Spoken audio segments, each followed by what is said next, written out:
माँ, मैं बहुत थक गई हूँ घर संभालते संभालते। यहाँ मेरी थकान किसी को नज़र नहीं आती। कुछ दिन आराम करना चाहती हूँ। सोच रही हूँ कुछ दिनों के लिए अपने मायके आ जाऊँ। आते हुए अपने बच्चों को भी साथ ले आऊँगी।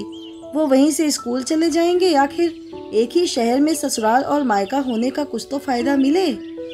तनु ने फ़ोन पर अपनी माँ से कहा।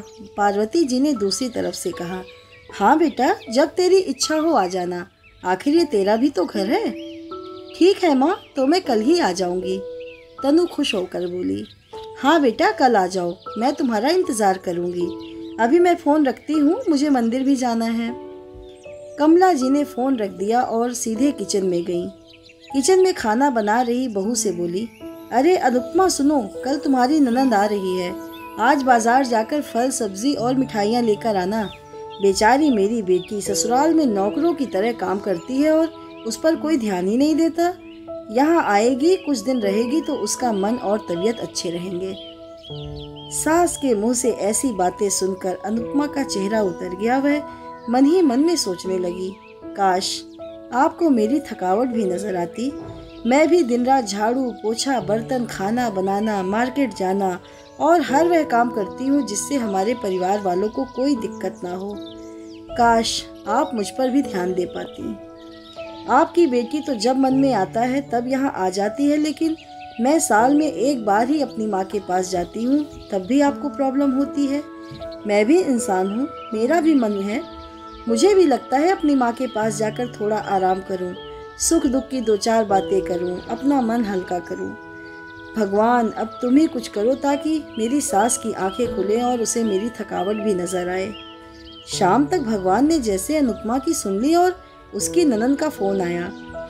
ननद ने अपनी माँ से कहा कि उसकी सास ने उसे मायके आने के लिए मना कर दिया है, इसलिए इस बार वो नहीं आ सकती। पार्वती जी बोली, ऐसे कैसे मना कर दिया? पहले तो कभी वह तुम्हें आने के लिए नहीं रोकती थी, इस बार भला क्या हो गया? लाओ मेरी बात कराओ उनसे, मैं समझती हूँ। तनु ने फोन अपनी सास के पास दिया। पार्वती जी ने कहा, नमस्कार समधन जी, आपसे कुछ कहना था। समधन जी ने कहा, कहिए। दरअसल तनु कल त्योहार है, इसलिए अपने मायके आना चाहती है। अगर आप उसे भेज दें तो अच्छा रहेगा। तनु की सास ने कहा, देखिए समधन जी, आपकी बेटी मायके जाकर रहे, इस बात के लिए हमने उसे कभी नहीं रोका और इस बात से हमें कोई प्रॉब्लम है भी नहीं। कुछ दिनों पहले मैं अपने रिश्तेदार के शादी में गई थी। वहाँ आपकी बहू अनुपमा की माताजी से मिलने का मौका मिला। उनसे गपशप करने के दौरान उनकी बातों से पता चला कि अनुपमा को साल में एक बार ही अपने मायके जाने को मिलता है, और वह भी बहुत कम समय के लिए। मुझे लगता है आपको पहले अनुपमा को उसके मायके भेज देना चाहिए, और वह जब मायके होकर आ जाएगी तो मैं तनु को आपके पास भेज दूंगी। एक बहुत ज़रूरी बात जो मुझे लगता है आपको समझ लेनी चाहिए कि आपको अपनी बहू को भी बेटी की तरह या बेटी से भी ज़्यादा प्यार देना चाहिए। उसे भी मायके जाने की इच्छा होती होगी। हो सकता है तनु के वहाँ आने से उसकी आवभगत करने के लिए आप उसे उसके मायके नहीं भेजती होंगी, या फिर वह आपसे कुछ कहने से अभी डरती हो। अगर आप उसको घर में ही कैद रखोगी तो एक दिन ऐसा आएगा जब वह आपके खिलाफ बोलने लगेगी, फिर वह आपकी सुनेगी भी नहीं और जब चाहे तब अपने मायके जाएगी। ऐसी परिस्थिति आए, इससे अच्छा है कि आप ही कुछ बदलाव अमल में ले आएं, जिससे आपका रिश्ता और रिश्ते की मिठास खराब ना हो। पार्वती जी को अपने समधन के हर एक शब्द में सच्चाई नजर आई। उन्हें महसूस हुआ कि उन्होंने अपनी बेटी के प्यार में अंधे होकर कभी भी अपनी बहू के मन का विचार नहीं किया। उन्होंने हमेशा ही अपनी बेटी को अपनी बहू से ऊपर रखा। दूसरी तरफ तनु भी अपनी भाभी के बारे में हो रही इस बातचीत को सुन रही थी। उसने भी रियलाइज किया कि वह कभी भी अपनी भाभी के साथ ठीक से बात नहीं करती, और जब जब वह अपने मायके जाती है तो भाभी थोड़ी उदास रहती हैं।